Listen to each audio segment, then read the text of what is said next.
यह dictation 5 second बाद start होगी, तब तक आप रेडी रहें।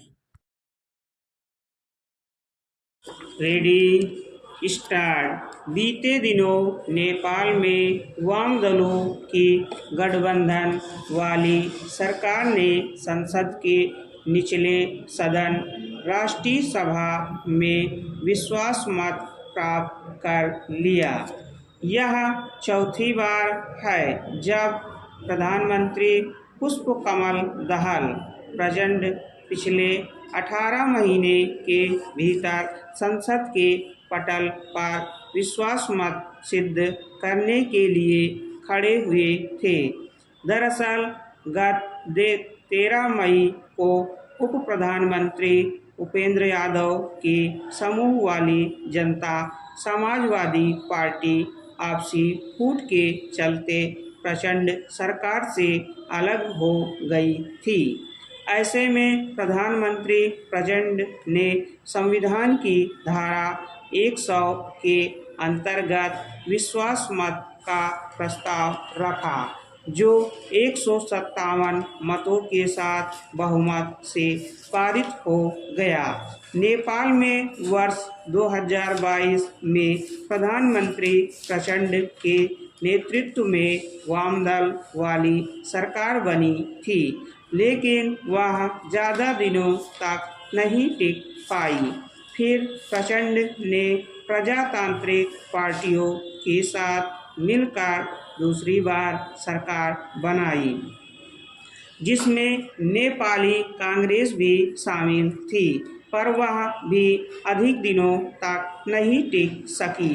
तीसरी बार प्रचंड ने पूर्व प्रधानमंत्री केपी शर्मा ओली की Communist Party of Nepal, Ravi Lamichhane की स्वतंत्रता पार्टी और उपेंद्र यादव की जनता समाजवादी पार्टी के साथ मिलकर सरकार बनाई, जो हाल में उपेंद्र यादव के इस्तीफे के चलते संवैधानिक संकट में आ गई।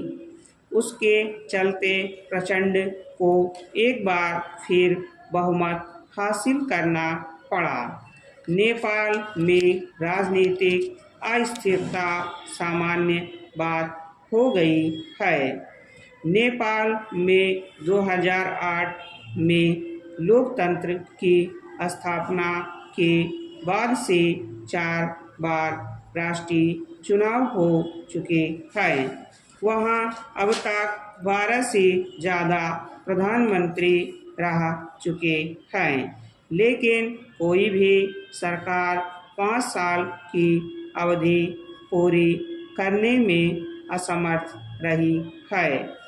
मौजूदा वामदल वाली सरकार में प्रधानमंत्री प्रचंड की माओवादी केंद्र पार्टी और केपी शर्मा ओली की एमाले 2 धुर विरोधी समूह शामिल हैं, जिनके बीच शक्ति और प्रधानमंत्री पद की दावेदारी को लेकर लगातार खींचातानी होती रही है।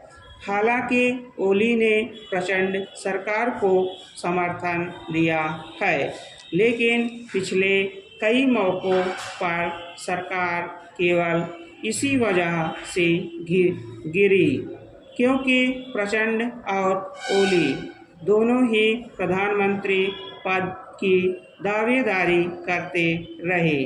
इस बार भी प्रचंड सरकार को भले विश्वास मत मिल गया हो, लेकिन यह राजनीतिक स्थिरता की कोई गारंटी नहीं है। आने वाले दिनों में अगर वाम सरकार फिर गिरी तो यह कोई आश्चर्य की बात नहीं होगी, क्योंकि ओली कभी भी प्रचंड सरकार से अपना समर्थन वापस ले सकते हैं। इसका बड़ा कारण यह है कि 275 सदस्यों वाले राष्ट्रीय सभा में जो 165 सदस्य सीधे चुनकर आए हैं। उनमें से प्रधानमंत्री प्रचंड की माओवादी केंद्र के पास कुल 32 सीटें हैं। स्टॉप।